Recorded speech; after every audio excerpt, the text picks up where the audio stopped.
Welcome to episode 16 of the Process Breakdown podcast. So how does one systematize a business whereby every minute counts and your clients depend on you to deliver results within a specific deadline? In this interview, my guest reveals how she was able to systematize her medical courier business so that deliveries are always made to her clients on time. Before we get started, a quick word from our sponsors. Are you tired of being a bottleneck in your business? Do you want to get everything out of your head and document step by step how you get tasks done so your employees know what you know? Sign up for a free 14-day trial of Sweet Process. And now, let's get started with the interview.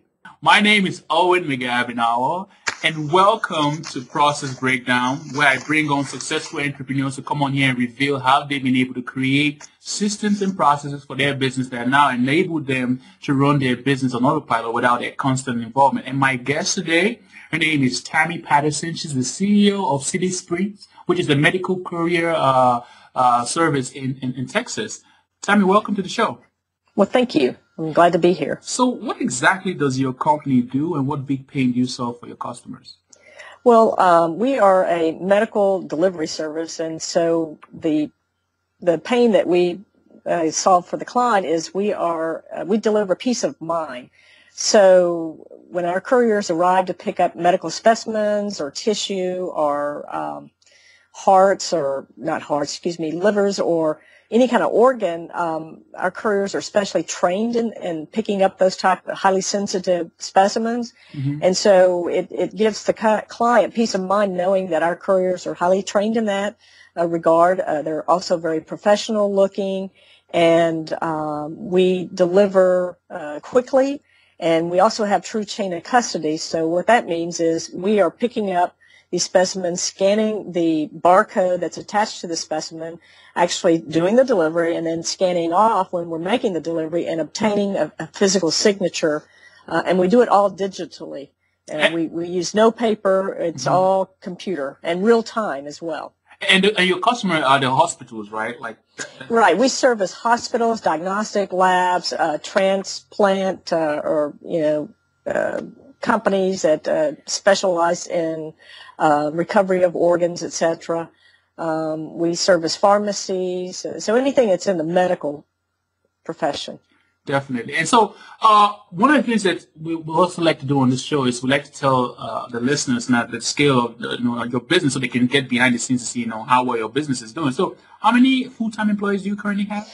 Well, we have 14 employees that are in the operations, and then we have 45 drivers or couriers that are out and about in the Dallas, Fort Worth, Austin, and San Antonio areas. And what was last year's annual revenue, and probably what you expect to do this year? Right. Last year's annual revenue was 3.1. This year, somewhere around 3 million. And then next year, we're projecting 4.5 million. And we're doing some acquisitions. We've got some lined up for 2014, so we're really excited about 2014. We'll be rolling out a specialty medical service. We're going to, obviously we're City Sprint, so I'd say 60% of our business is medical and 30% is critical parts. And we do work for some of the large firms like Gulfstream, aircraft on ground. They need parts delivered to them quickly. Yeah. We also do work with Halliburton. Yeah. And where they need parts delivered to the oil field, etc. But in terms of the medical, we're going to carve it out and have a specific, highly niche, specialized courier service just for the medical, and it'll have a unique name, etc. And it'll tie in. Obviously, it'll be a division of City Sprint.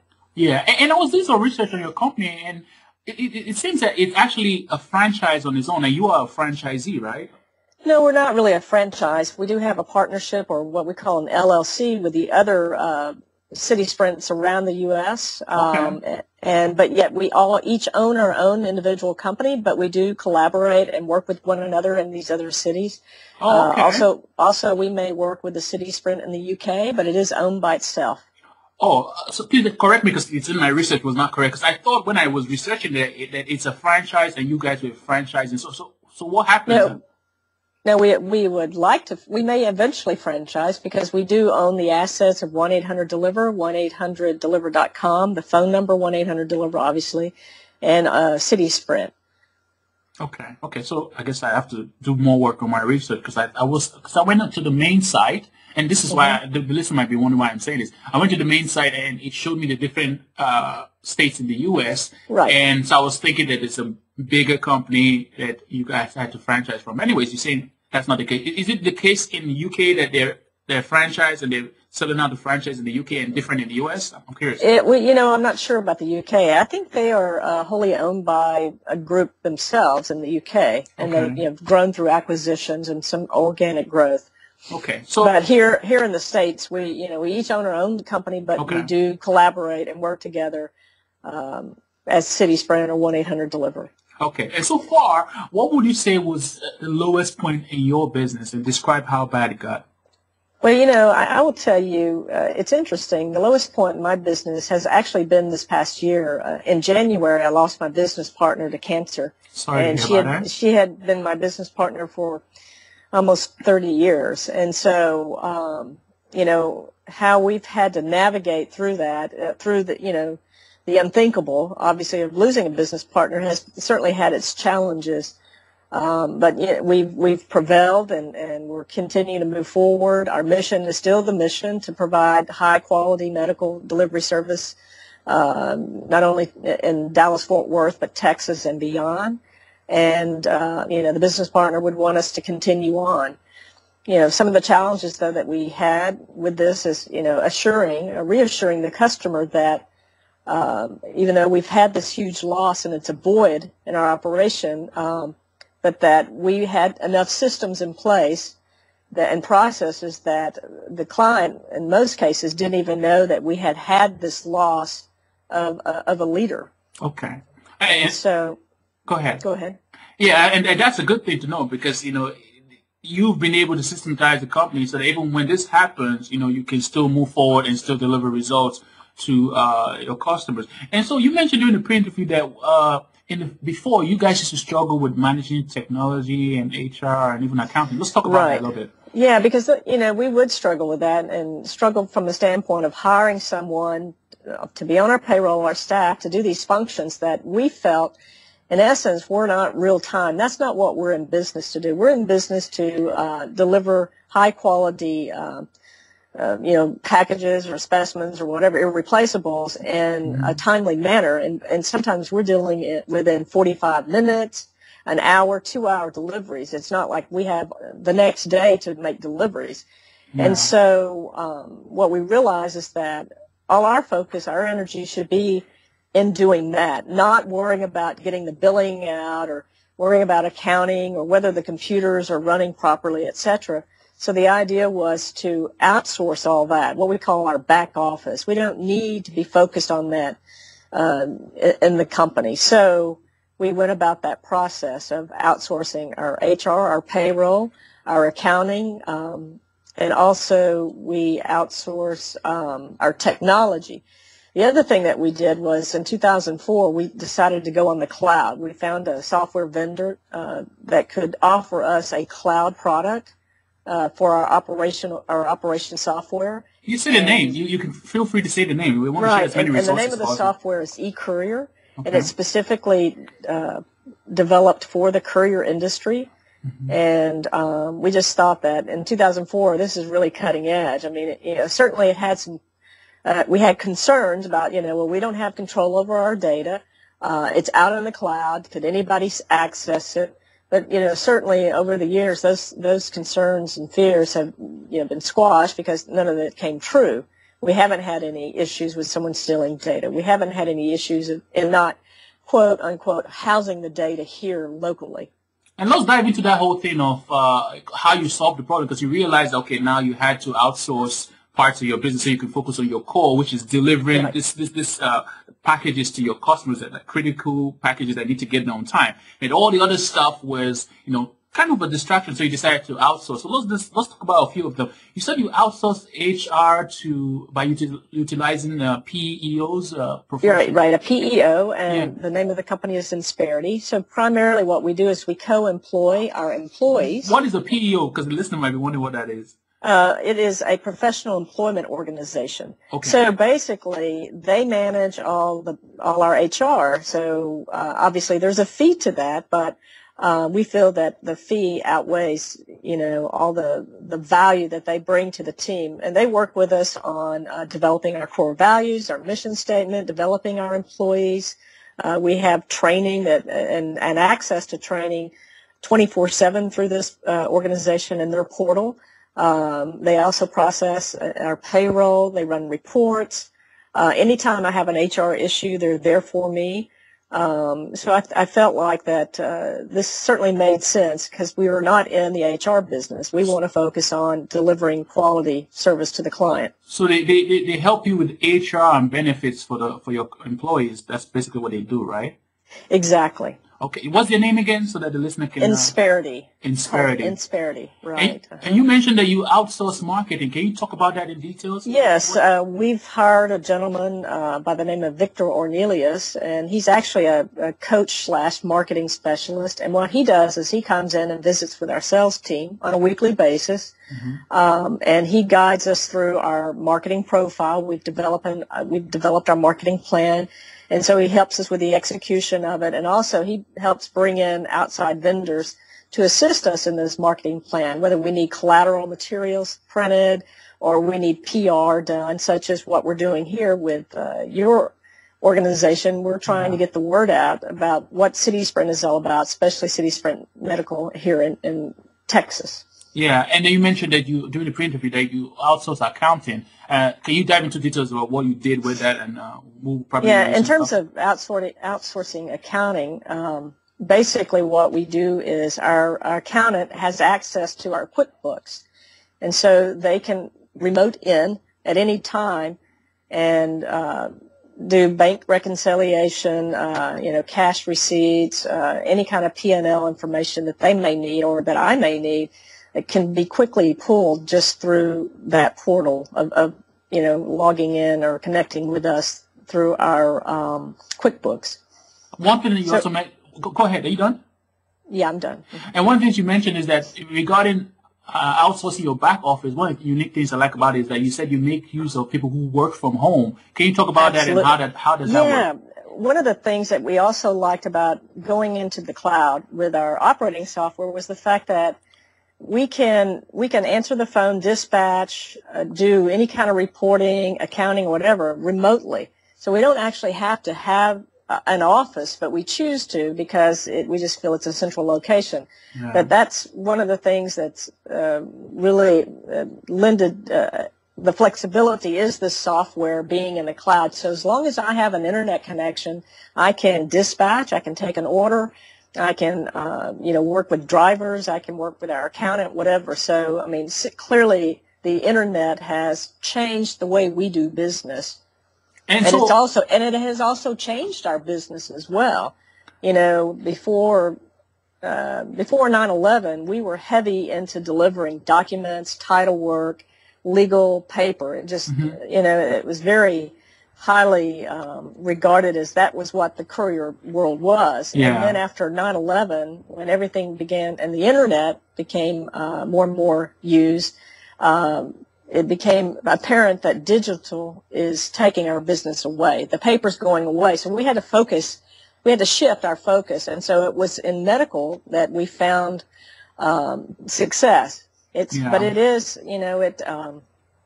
we considered it at one time medical being a one-off, a distraction, because you have to train the couriers, they have to know about OSHA, they have to know about spill kits, they have to have special equipment, etc. Yeah. But nowadays, that's a norm. It's not a one-off.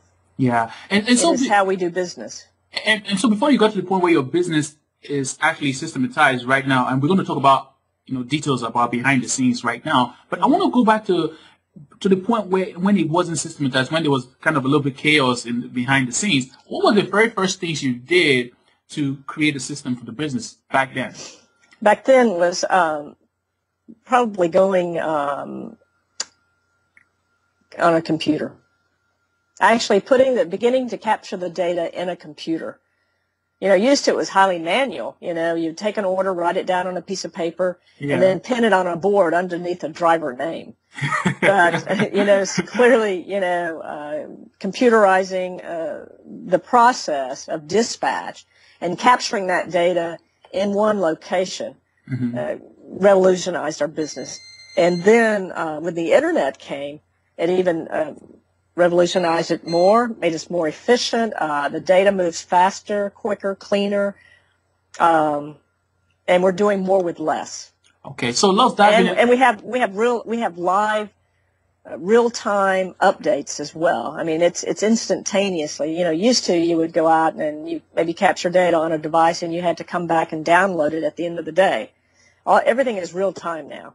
So I think that the first thing you mentioned was, okay, in order to systematize it, you have to figure out, organize all the data and put it into one system, right? Right. But besides that, what else? I'm trying to give the listener, listening, okay, this is how she did it, First thing was organize all the data, get it out of being manually collected and put it into one place. What was the next thing you did?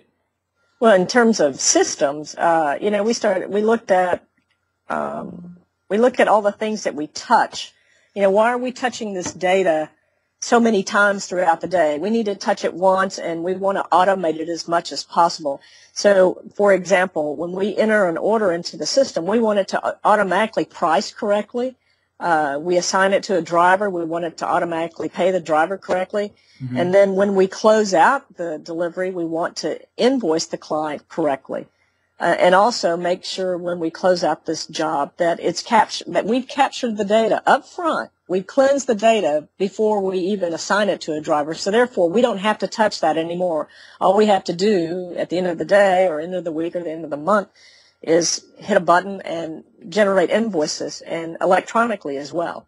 Yeah, and one of the things you mentioned when I was doing the pre-interview, when I was talking about systems that you said that you have a system in your company where every function at Sprint, they have at least 3 people who can perform it. Let's talk about that. Why did you even put that in place first?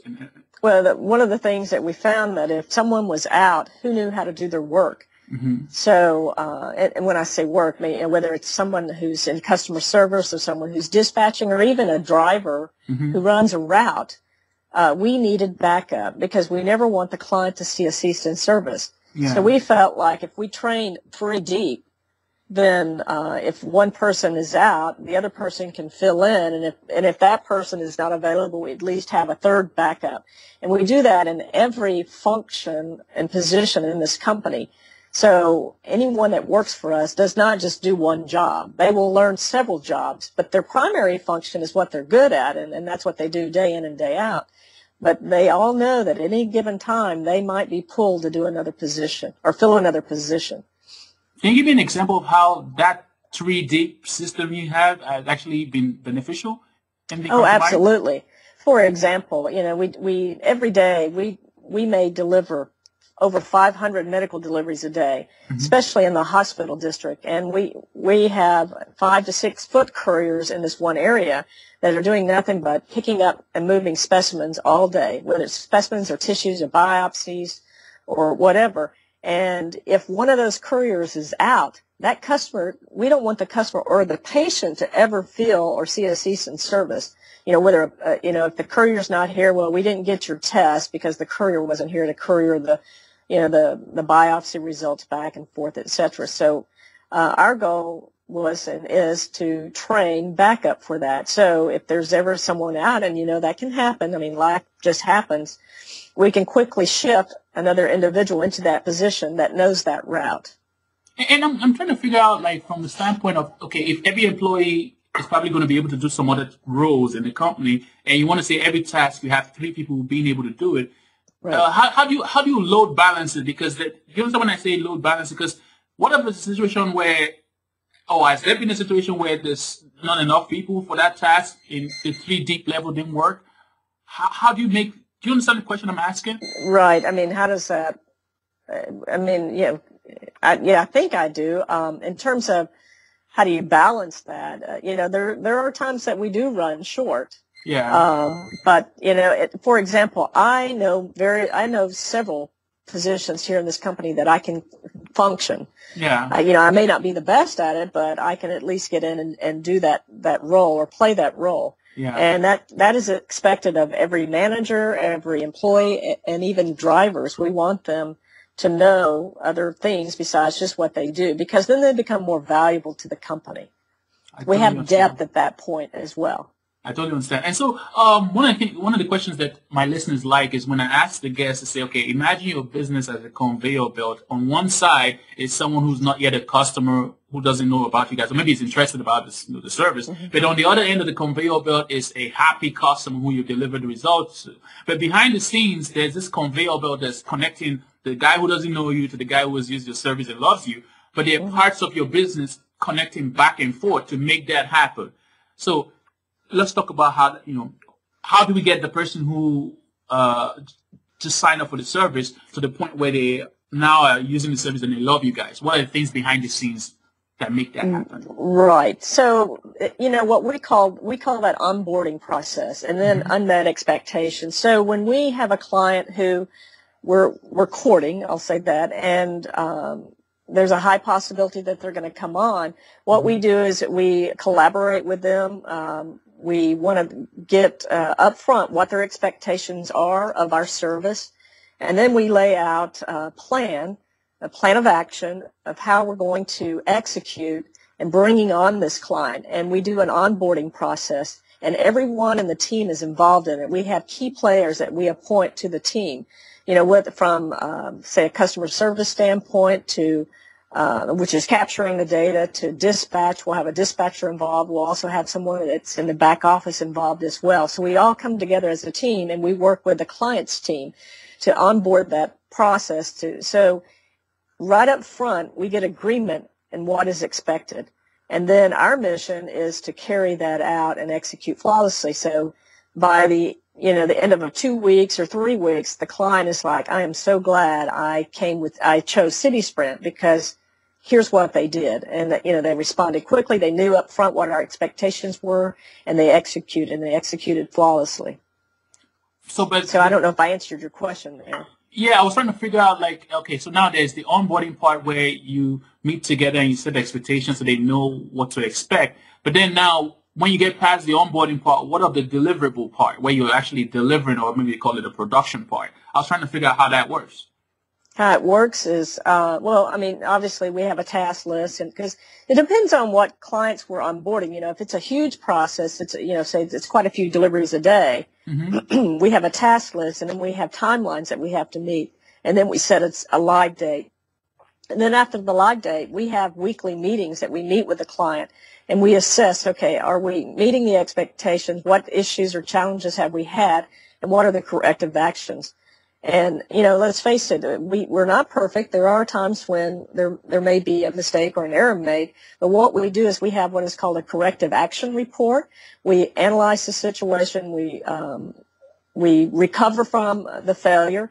And then we put systems in place to prevent it from happening again. And one of the things that we hear over and over from our clients is the fact that we respond quickly when there is an issue, and we resolve it, and so it doesn't occur again. And they like that resolve, that response. So let me see if I can make the question a little bit more precise. So I guess now you've onboarded the clients, and then every now and then there's going to be a request for maybe they want to deliver a heart or something, right? Right. So they press the button or whatever system they have on their end that, we have this heart that we want to transplant, and we want you to deliver. Behind the scenes, how do you guys take it over from there? It's what I'm trying to get at. Okay. So what the client does is they call in the order, and they say, they tell us what it is, where we're going to pick it up from, and where they want us to deliver it.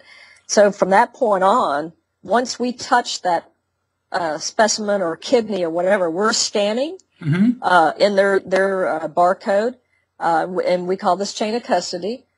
We capture that data at the time that we pick up, and then we deliver the specimen or the organ to the destination, and we scan off, and that scan has to match, and then we capture the signature of the recipient who's signing for it, and then our job is done. So, but there are times that we have to coordinate deliveries with other vendors as well. So, say we're picking up in Galveston, Texas, and they want us to ship it to Oklahoma City. Yeah. So we would arrange for a courier to pick it up in Galveston, take it to the airport, tender it to the airlines, and then we retrieve it here in Dallas, and we drive it to Oklahoma City, or we may even fly it on into Oklahoma City. those kind of things. So there are times there are times when you guys handle the entire thing all the way to the end, but there are times when you hand it off over to a partner, but then you also manage it and make sure that even though the partner is taking it over, that it reaches the destination and it at least gets hands off to the customer at that point. Right, and our job is to verify that and make sure that it did get delivered correctly. I understand. And so one thing now is I see how the business is systematized and is working, the way it should work. But, when you were creating systems for it, there must have been challenges when you initially tried to create a system. And how did you solve them? Well, I mean, certainly there are challenges, and how we solve them is, number one, you review it, you measure it, and then you correct if you need to correct. But, from measuring it, okay, what's working, what's not working. Yeah. There's a cost to that. I mean, it takes time to train folks on other positions. Some people don't have any of that. But, we always have redundancy. We have redundancy not only in our people, but we have redundancy in our technology. We have redundancy in our communication equipment, because we never want to not have a connection to our operating software or a connection to the customer. It is so important because we are 24/7. Okay. And so one of the challenges during the pre-interview you said is the whole thing with constantly having to train. It never ceases. And so that's a challenge. But how do you solve that though? Well, obviously we are constantly training, and we have to schedule. I mean, scheduling is all part of that.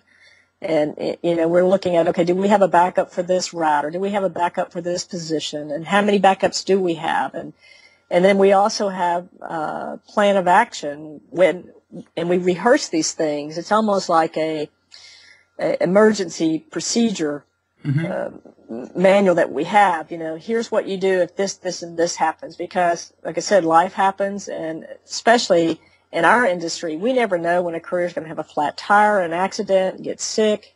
I mean, it just, or the weather, we can't predict the weather, etc. So we have challenges, but we practice these. We practice handoffs. We practice, certainly we don't do it when it's busy. When we're busy, it's all hands on deck, and everything stops, and the whole focus is on the customer. Yeah, and when you're trying to systematize a business, and like you mentioned, you have challenges, and then you're constantly training and so on and so forth. But I'm curious, how do you stay committed at that point to this new direction of systematizing your company? How do you stay committed to it, even though there's challenges involved? Well, because we know at the end of the day, the end result is going to be that we're a more efficient, well-run company. And, we always say, well, what keeps you up at night, right? And that would keep me up at night if we did not have backup, if we did not have systems in place. So I rest and I sleep well knowing that, if this, and this happens, we have a plan. We have a backup plan. That's awesome. I mean, that just having the end goal in mind is, it just keeps you moving forward towards getting, the next step. What next you need to document and systematize, well, there's the end goal in mind. Let's just do this one first right now and take steps to get there. And so you said, now that you have a system for everything that you guys do, I'm trying to figure out, how do your employees know exactly step by step what they have to do for your task? What systems do you have in place for that? Right. We have checklists and daily duties and expectations of each position. Every employee has a job description. They know what their primary function is, but they also know who I'm backup for. Our customer service, for example, if one of the girls calls in sick, or a guy, they know that they have to call their backup. And then they have to notify their supervisor that that's what they've done. Same way as a driver. Our drivers, we ask them to have backup. And if you can't, you commit to a certain time for us on a daily basis, and you're committing to the client. And we need to know in a timely manner if you can't make those obligations or commit to that time frame. So it's a team effort. We're all in this together. And again, we always begin with the end in mind. We always think out there and think outside the box as well. We challenge the status quo. We are never, if we become complacent, then that's not good. We're not moving forward. You mentioned, and that's one thing that I don't believe in. You mentioned during the pre-interview that you have one of the things you guys do is you communicate daily, but there's three top objectives that they have to follow, and that helps to explain that. Right. I think that in any organization, if the employees or the workers don't know what the top three objectives of the company are, then they're not fulfilling the mission of the company. And is the objectives are the objectives like general objectives for the entire company, or is it specific to the role? I'm trying to understand how it is. It's general. It's overall. What is the company? Overall, what are the top three objectives of the company? And, the objectives that we have for this year is profitability, education, and growth. So if I could go to any employee and say, quick, tell me what are the top three objectives of this company for this year? Well, we want to grow by 15%. We want to continuously educate ourselves, and then we want to be profitable. We want at least 45% gross profit. So they know these things, and we involve them in this process. And then for this next year, we're currently developing our objectives for this next year. We had a strategy meeting in October, and this next week, actually in December, the first week of December, we will be rolling out our objectives for 2014. And I'm curious, even as they have the overview three top objectives, is this something that gets translated down to their specific role? Like how those three objectives matter specifically in their role? Is that and we talk about that, and we hope that their objectives, what they want to accomplish in their role, is in alignment with the company's top three objectives. So how will a driver explain those three objectives for his role as a driver? The reason I'm saying that is because I really want to get the listener to understand, okay, yes, you're on the top, you have your three main objectives, but then it needs to be translated down to each of the people, their specific role. So how do you and I think do it? that is a very good question. We communicate it daily.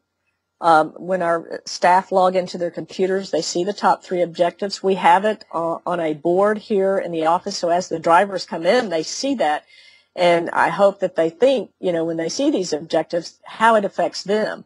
If I'm a driver and the top objective of the company is to grow by 15%, that means my income is going to increase by 15%. And I want to be a part of that. And the other top objective is education. What else can I learn here at Cities for it to be more valuable to the client and to the company? And then the other thing is profitability. Okay, yeah, I want to be profitable. I want to make money, and I want to also be able to have a good living. And so what can I do? By maybe delivering error-free deliveries, always smiling at the end, of a delivery with a customer. That way they keep coming back. So yes, it trickles down. You also mentioned in the pre-interview that there is you guys developed a priority system to handle and mitigate loss of specimens. Okay, can you explain what that is? Right. Well, we have zero tolerance for lost specimens, and it's true chain of custody tracking. Okay. So what we do is, in terms of specimens, we have obviously devices that our couriers use. They're androids, and then we have location barcodes that the courier comes in and he scans that barcode, and that verifies he's at the right location on his device, and then he scans in the pieces, and he'll also indicate whether they're refrigerated, ambient, or frozen. And then he goes to his delivery, he scans the location barcode again, and he verifies he's at the right location for that job. He scans off those specimens, and if everything is scanned off properly, he has no problems, and he's completed his delivery. But if he scans a specimen and it's not part of that job, it kicks back and says it's not. This piece cannot be found. Then he knows he's got a problem. And at that point, he has to, verify he is scanning the right specimen at the right location. And if it isn't, then he needs to correct it, obviously. So that's how. So it's verification. It's verifying on the front end that you're at the right location, verifying on the drop location that you're at the right location, and then scanning on and off the specimens. And I'm curious though, because I'm loving what I'm hearing. It's like there's a lot of automation involved with this whole thing. But I'm curious, is this something where you guys, as you build the business, as you run into an issue, then you now figure out how to make sure that it doesn't happen again by incorporated into the system so that that error or exception doesn't happen? Right, and yeah, here's another, how we collaborate with a client, right? We had a client that, their issue was, they didn't have enough staff to staff the receiving area in their lab, and all the lab techs were upstairs. And so what would happen is the couriers would come in, they'd scan their barcode, hit a button, they'd let us in, and then we would have to wait for the technician to get on the elevator, come down, and receive the specimen. So what we did was we collaborated with the client. They installed a camera, and then we wrote out procedures of what our couriers would do. They would come in, they would scan the location barcode, they would place the specimens underneath the camera, and then they would hold their ID badge up to the camera. The camera is capturing all this, who's dropping what and who at what time. It's time stamping it. And then we also have a QR code that our couriers scan, and that inserts what time they were there and that they were actually at the right location. And then our courier takes a picture of that QR code, and that indicates that he was at the right location when he dropped those specimens. So now the client just has to come down at the end of the day, and all their specimens are there. They've been delivered. So that was kind of a unique way of working with that client. You can see all the smiles on my face. I'm excited when I hear technology and how technology is working like this. Right. But I'm assuming that back then, in the day before the technology, what were you guys doing? How are you guys managing this? Right. It was crazy. You had a phone, you had a beeper, or you had a two-way radio and paper, lots of paper. Every delivery had a delivery ticket, a piece of paper, and you had to get a signature, etc. Wow. So we've slowly, over the years, I've been in this business 30 years, and I can honestly say today it is a lot easier in the process of doing deliveries, although it's much more competitive and almost commoditized. But it's still, these are great times we're living in terms of technology, obviously. Some of the other things that we've done that we found that, especially with lab technicians, when they're working with specimens, et cetera, and we're coming into a lab and we're delivering more, oftentimes the lab technician would be, I guess, annoyed that they'd have to take their gloves off to sign our device or whatever. And then, of course, the couriers were worried about contamination, contamination with my stylus or touching my phone or whatever. So what we did was we came up with QR codes. And if a client wants, we offer this to them. We will create QR code badges for their lab techs with their name on it, et cetera. And when the courier comes in to deliver the specimens and he wants to obtain a signature, all that lab technician has to do is hold up their QR code, and then the courier scans it, takes a picture of it, and he's on his way. And it actually inserts that person's name into the signature field, along with the picture verifying that they took a picture of that badge. It was the correct the correct badge, excuse me. And so that saved the client time. Wow. Just hearing you say all this, QR code was just a couple of years it came out. So I'm like to myself, I'm listening to you, I'm saying, how does she keep up with the technology? This is impressive. Well, and certainly we collaborate with other couriers in the industry, and also with our software vendor, Courier. They're a wonderful partner.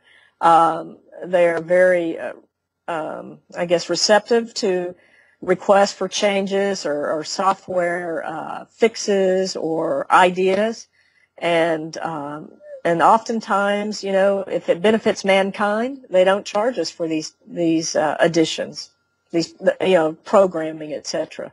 As long as it benefits everyone else, we're good with it. Just makes us that much better. And so how do you now track and verify results being delivered by your employees? That's a good question.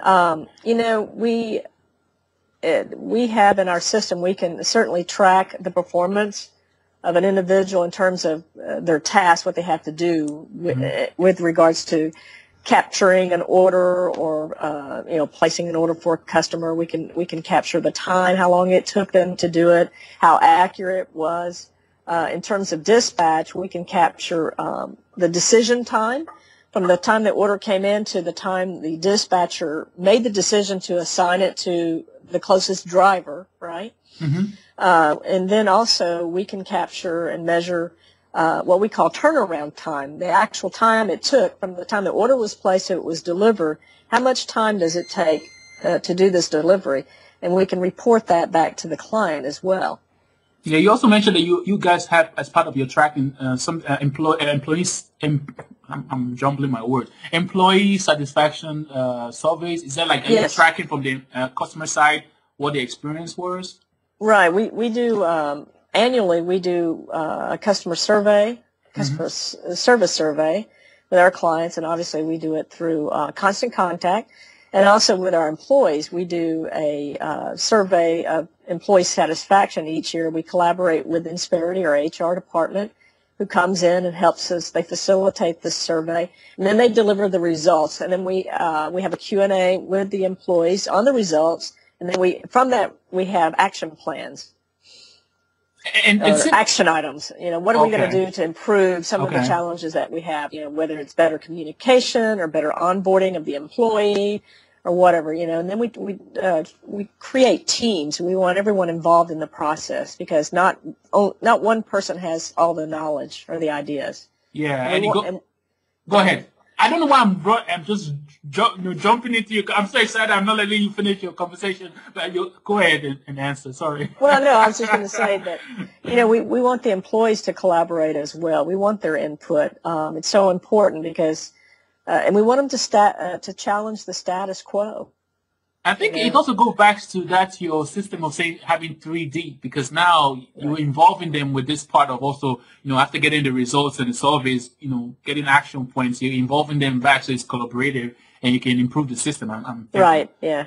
They can, and then also in the process of training them 3D and learning other positions in the company, they have a whole appreciation for what the other person does. Definitely. And since your business now, you've set it up so that it literally runs without you. I'm just curious, what's been the longest time you've been away from the business? A month. That's nice. Yes. What were you doing? Where did I go? I went to Europe. Oh, nice. Yeah. And now, how would you say your business has been transformed as a result of systematizing it? Well, I mean, it certainly was a testament when we lost one of our key leaders, one of the owners this past year. It was a testament to how we had the systems in place, and so the company could continue to run, right? Mm-hmm. Yeah. And right now, without having this other partner here, we've already have looked and reorganized the organization to where it can run with just one leader. But we're also developing other leaders as well. We've added some new positions here, and we're in the process of training because we're looking at long-term, 3-5 years out. What is the succession plan for even myself? Right? Yeah. Who's going to succeed me? Because the unthinkable can happen at any time. Yeah. And so how do you say your personal life has been transformed as a result of, systematizing your business? Well, I sleep better at night, of course. I don't know. That's a good question. I haven't really thought about it other than the fact that it's just peace of mind. Yeah, and with all this, free time that you now have and peace of mind, like you just mentioned, where do you find yourself, where do you focus the most now on in your business? Operations still, clearly, and in the dispatch, because that's where it all happens. I mean, obviously, a lot of the data that we used to capture on the front end ourselves, now we have interfaces with our clients. So they capture the data themselves and push it to us. Okay. Or we're going out, we're pulling and getting it. So basically, they enter it, we touch that data once. They enter it once, and then it comes over into our system. Sometimes we have to scrub the data a little bit, but for the most part, when it comes over, it's clean data, and all we have to do is assign it to a driver or the closest driver or whatever. So I'm not sure where I was going with that. No, where you focus now. So what I hear from that is... So we focus on the dispatch, and so it's the specimen pickup, verifying we're getting the right specimen, we're at the right location, to delivering it and meeting the customer's goal of their deadline time, whatever. So it's overall satisfaction.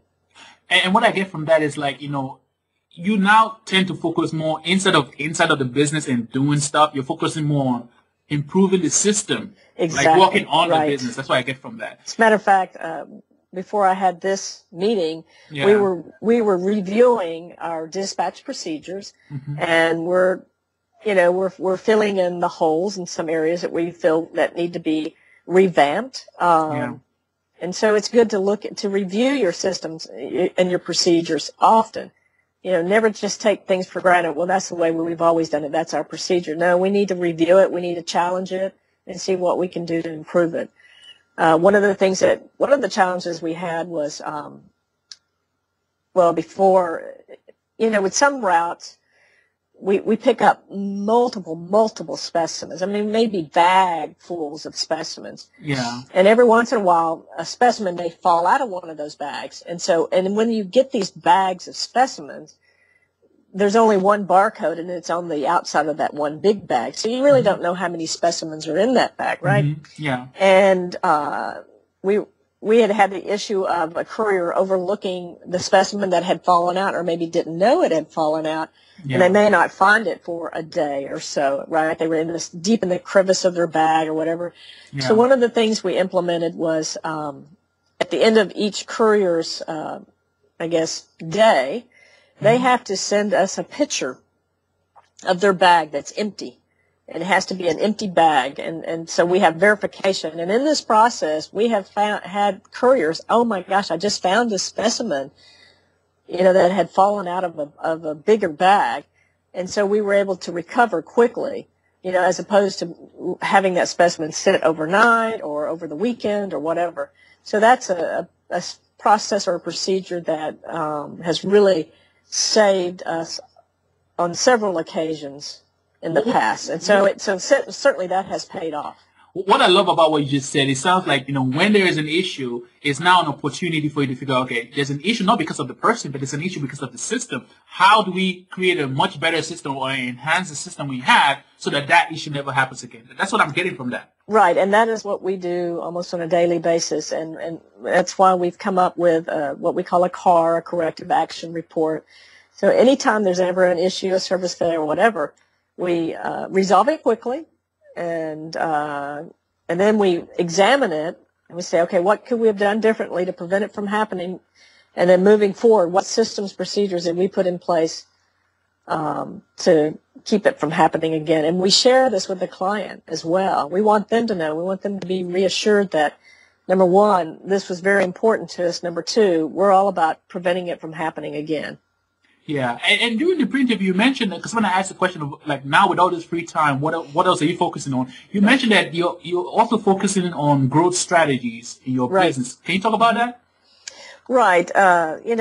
Certainly the courier industry is a mature industry, and a lot of our competitors are starting to come after the medical business as well. They're finding that, okay, our paper has gone away, and now we're going to have to learn how to pick up and deliver medical, the training, the equipment, etc. So there's a lot of challenges there. And one of the things that we are looking at is, okay, what's the next big movement in the delivery industry, especially for a local courier service? And so we're looking at, retail to consumer. What is that going to look like in the next 2 to 5 years? Okay, so we got disconnected and we're back. So you were answering the question about, now with this free time that you have, because you've systematized the business, you're now focusing on where next to take the business, and continue with the answer.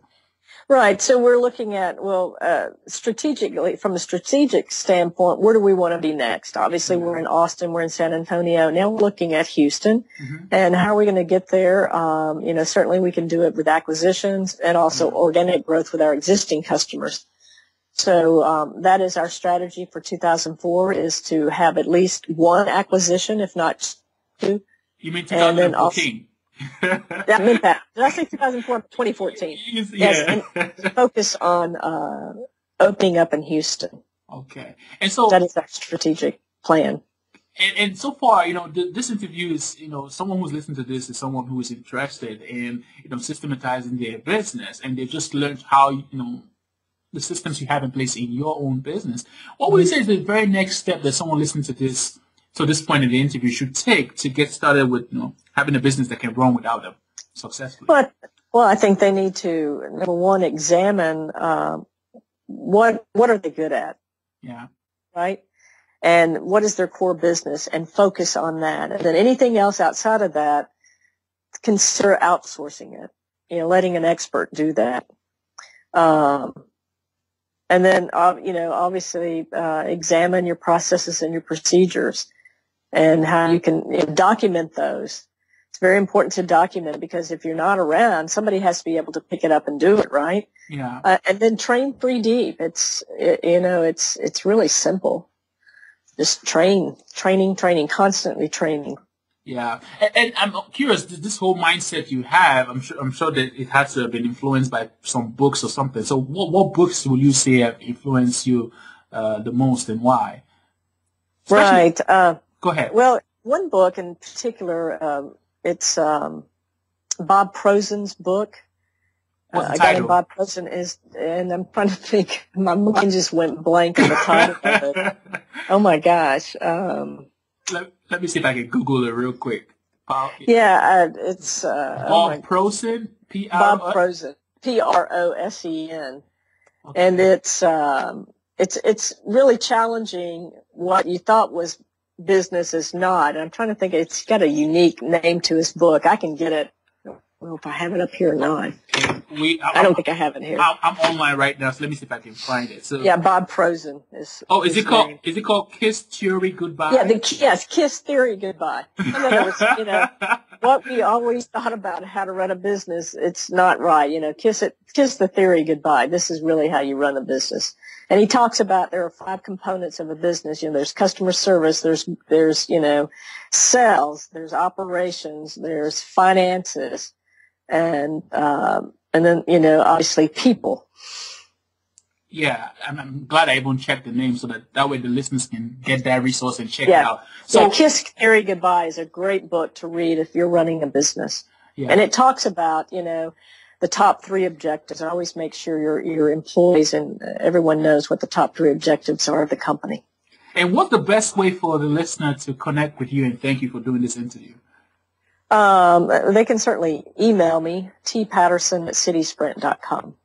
And will you also be willing to, continue this conversation? Assuming the listener has a question about something that we're covering during this interview that I didn't get to ask you, will you be willing to engage them in the comments? That way, sure. Okay. Mm-hmm. So, listener, you're hearing that. If you have a question that you think maybe I didn't answer, and I didn't ask Tammy, just go ahead and leave a question in the comments, and hopefully we'll get her to respond. And one more question for you. Is there a question that you were wishing that I asked you during this interview, but for one reason or the other, I didn't ask you the question? If so, pose the question and just talk about it. No, I can't think of anything. I really can't. I think one thing I can think of is initially in the beginning of the interview, I said that I did my research, which turned out to be wrong, and thought you guys were a franchise. So I want to make sure that we clarify that in the mind of the listener that I made that mistake. So explain that you guys are not a franchise. No, we're not. No, we each individually own our own company, but we as a group, there's a group of us, there's 8 of us that own the asset, 1-800-DELIVER, 1-800-DELIVER.com, CitySprint. And so we keep that website up and running, and if you want to click on it, you can go to any city you want to and place an order. I'm glad I actually clarified that, because I wanted to make sure that I said it right. Yeah, sure. Yeah. And so now I'm speaking to you, the listener.